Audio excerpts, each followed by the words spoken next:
Hey guys, welcome back to PristineZReads. So today I'm taking another break from reviewing because next week I think I will do my giveaway video. I'm so excited for that, but I just didn't really want to start something.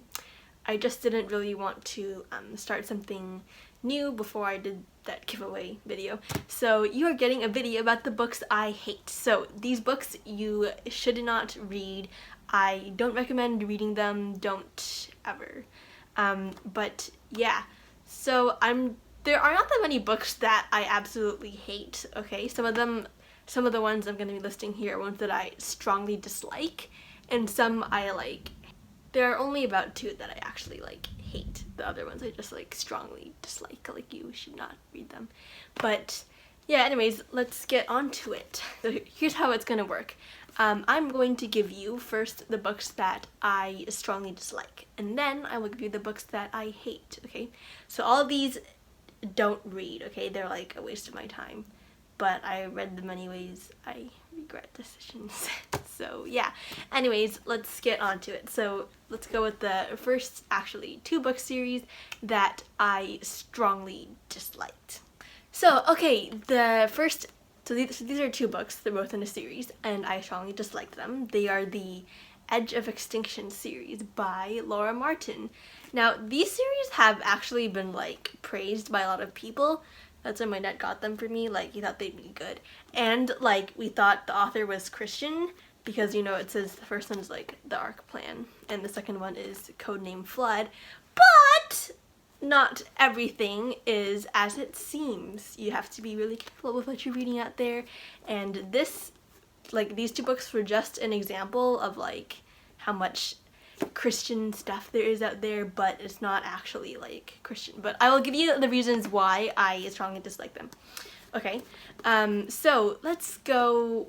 I'm kind of gonna talk about them as a whole, because they're basically one story. Okay, so in the beginning, it was kind of slow. I mean, a lot of people call it fast-paced action that keeps you on the edge of your seat, but I mean, I've definitely read faster-paced books than these, so I wasn't totally thrilled with the plot either. But yeah, anyway, so basically this book follows Sky Mundy, who apparently she lives in an AU, alternate universe. So she's living in this world where humans have figured out how to resurrect dinosaurs, Jurassic Park, all that stuff. So this is kind of a wannabe Jurassic Park. The actual movie is 1,000 times better. But anyways, so Sky Mundy, she's in a world where her scientists have figured out how to resurrect dinosaurs based on DNA they found off their fossils, blah, blah, blah. But when the dinosaurs resurrected, they brought back with them a bunch of viruses and bacteria that existed during the prehistoric times, but didn't exist now. So the humans have kind of they haven't encountered it at all. But so now the humans encounter it, and a bunch of them die because they have not experienced it whatsoever. But there are some that are immune to it, so they stay alive. Eventually the dinosaurs repopulate, they basically take over the entire world, and the humans are forced to hide underground in their little bunker shelters. So Sky is living in her bunker. So basically the story goes that her father disappeared from her little compound thingy, and she's been left alone ever since. But one day she finds a message from him saying that the fate of the world rests on her hands, and she has to go deliver a note to the mysterious, and she has to go deliver a package to somebody above ground, but nobody can survive above ground, at least that's what she thinks. Except they do, which is kind of obvious in the cover. But anyway, so she goes on this huge quest to deliver this little note to that person above ground. I'm not gonna delve into the plot super much, because it's really weird and confusing. Anyways, so yeah, that's basically the general plot line. So now here's what I didn't like.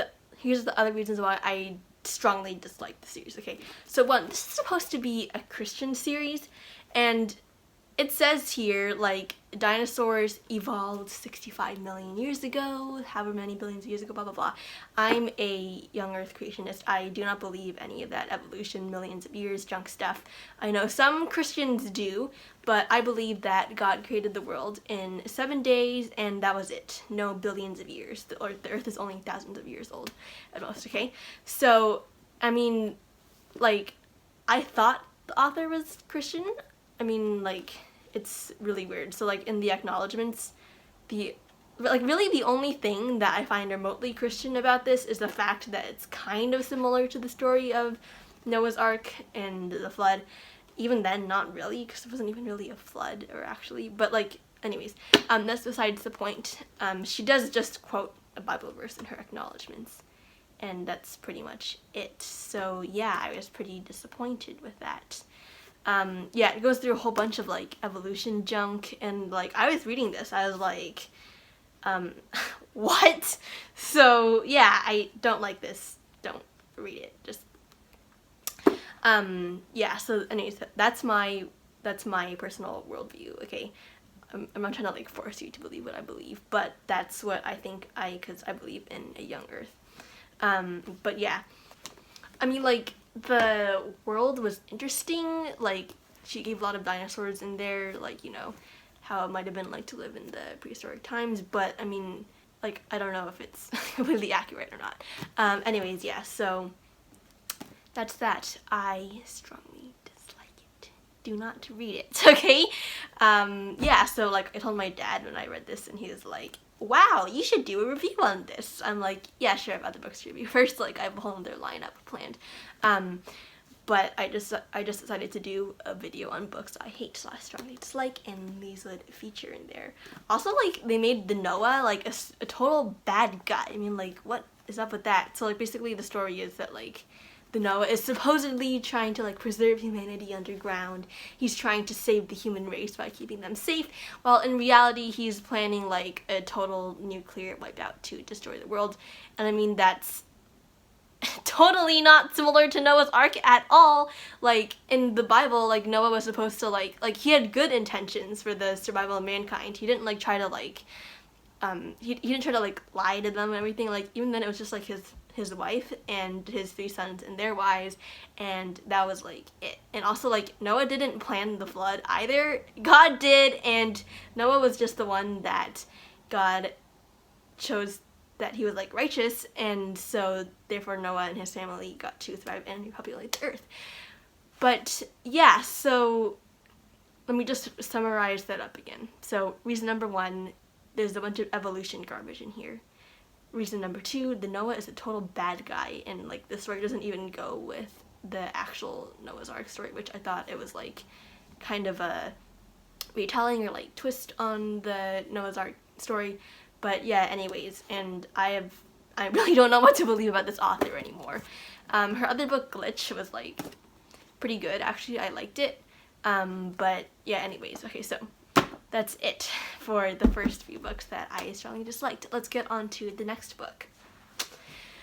Okay, so this book I do not have with me right now. Here it is.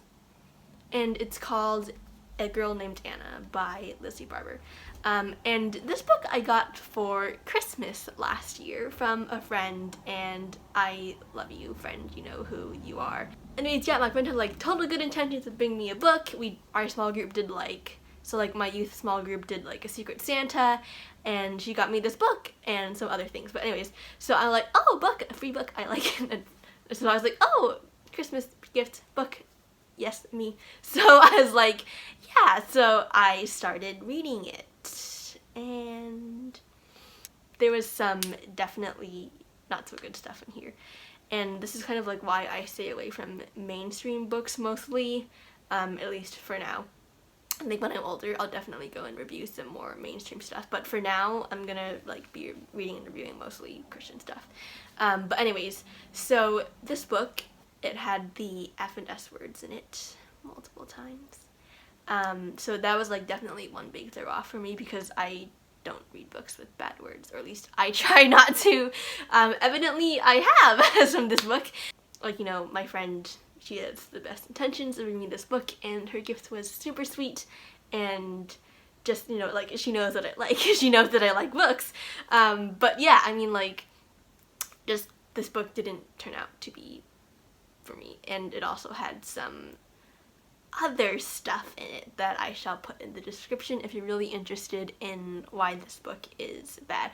And I mean, I know there are like a lot of books around here that have like bad words and stuff in them, but I mean, like, until up to then, I've never read a book with like those bad words in it.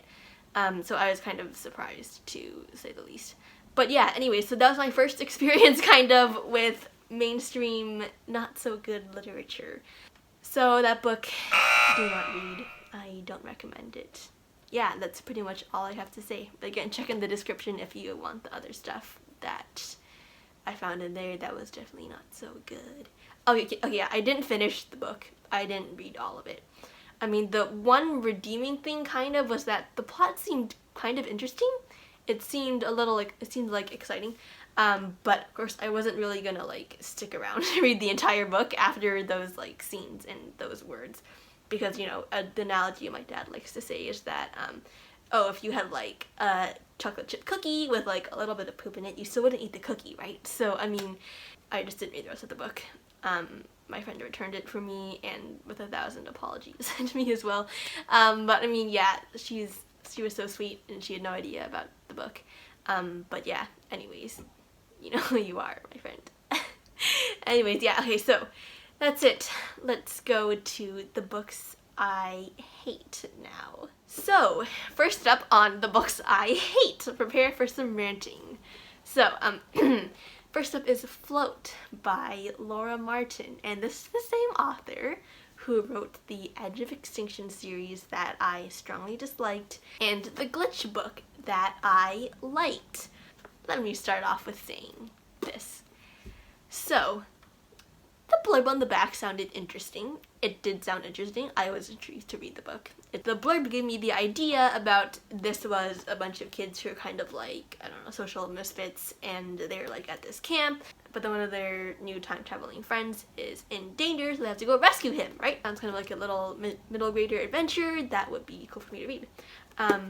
But no, that's not what it was at all. This book, like, the plot was so, it just kind of like wandered around in circles, and like I definitely wasn't satisfied with the end. I felt like it was really rushed and hurried. It just didn't wrap up a lot of the things in the book, and like the end was like disappointing too. But yeah, anyway, so that's just like the book itself, like the plot issues. But now let me get into the content. So this is supposed to be for ages 8 through 12. It says it right here, ages 8 through 12. I would not recommend it to an 8-year-old or a 10-year-old or an 11-year-old for that matter. Let's just say there was a lot of stuff in there that I found to be very disturbing. You can look in the description if you would like to know exactly what, because I'll not talk about it on here. And also, like, how do you expect 8-year-olds to know about French kissing? I mean, like, for goodness sakes, like, it just felt really dirty. I mean, like, while there wasn't really any, like, explicit stuff in here, like, there's a lot of other stuff which I definitely would not hand to an 8-year-old or a 10-year-old or an 11-year-old for that matter. 12 maybe, but then I still wouldn't recommend it. Like, okay, I just don't recommend this book to anybody. Do not read it, period. There was also like a lot of name calling, like, you know, like, shut up, idiot, stupid. I mean, like, while like sometimes I definitely hear that stuff, you know, like, get used in the real world, I mean, so this is like for 8-year-olds. I wouldn't write a book like this for 8-year-olds. Just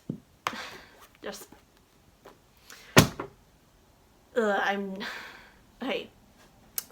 Yeah, but that's like a book that I hate, okay? I will not be reading it again. I will be reviewing it in full detail one day if you would like to have a review on that insert word of choice book. But yeah, okay, so let's get on to the last book that I'm featuring here. Okay, so this book, which I do not have with me, is Little Dort by Charles Dickens, right here.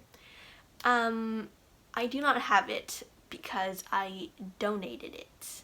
I did not wish to have it in my house. If you're wondering why I still keep Float around, it's because I got this just recently and like I don't have time to go around and donate it because I'm busy with a thing called life. But yeah, anyways, so I did not even read the whole thing, and I will tell you why. Around like the first, second, third chapter or so, I literally fell asleep reading it, okay? I just couldn't take it anymore. I mean, like, I've read some other books, you know, like, I know this is considered a classic by Charles Dickens, and I have read some of his other stuff, and it has to be, like, better, you know, like A Tale of Two Cities, for example. I didn't mind that one at all. You know, I read a lot of, like, literature with, like, Old English-ish. Old English-ish. I read a lot of books with, like, slightly older lingo, whatever you want to call it. And that might have contributed to some of my falling asleep, but like I'm not kidding, guys. Like I actually fell asleep. Like I was just like reading, and then kind of like the words were just like skimming through in front of my eyes, and they were like blurring together. And next thing I knew, my brother was like shaking. He's like, "Christine, what are you doing passed out on the couch?" I'm like, "I'm not passed out. I'm just falling asleep reading a boring book." So yeah, this is like super boring. I mean, some people might be able to like handle it, but yeah, again, no hate on the aunt who got me this book. She did get it for me when I was around like 9, I think, or 8, and I tried reading it at that time, so I was like, yeah, I can't really understand this, it's kind of boring, so I was like, oh, I'll just save it until I'm older. And I read it again when I was about maybe 10 or 11, and that still did not work for me. And then I read it recently, maybe a few months ago. I'm 13 now. And I just could not handle it, and I fell asleep. I don't recommend reading that at all if you can like handle it. Sorry, so yeah. But yeah, okay, that's all the books that I hate strongly. Just like, let's go to the outro. Okay, so let me just say one more thing before I wrap up the video. So I do not mean to hate on any of the authors of these books. I'm sure they are really talented. While, for example, Float and Edge of Extinction might not be Laura Martin's best works. I know that she still put effort into them, and I definitely don't want to like discard that or like hate on it. Same for Little Dort by Charles Dickens. I mean, yeah, some people probably do like the old-fashioned literature, like I just couldn't make heads or tails of the plot or anything, but yeah, I mean, it doesn't work for me. It might work for some people, but just not for me. Okay, yeah, and same goes for A Girl Named Anna. I know the author probably put lots of work into that too, and I do say that the plot, like, you know, sounded exciting and interesting too, while I wasn't necessarily going to stick around and read it.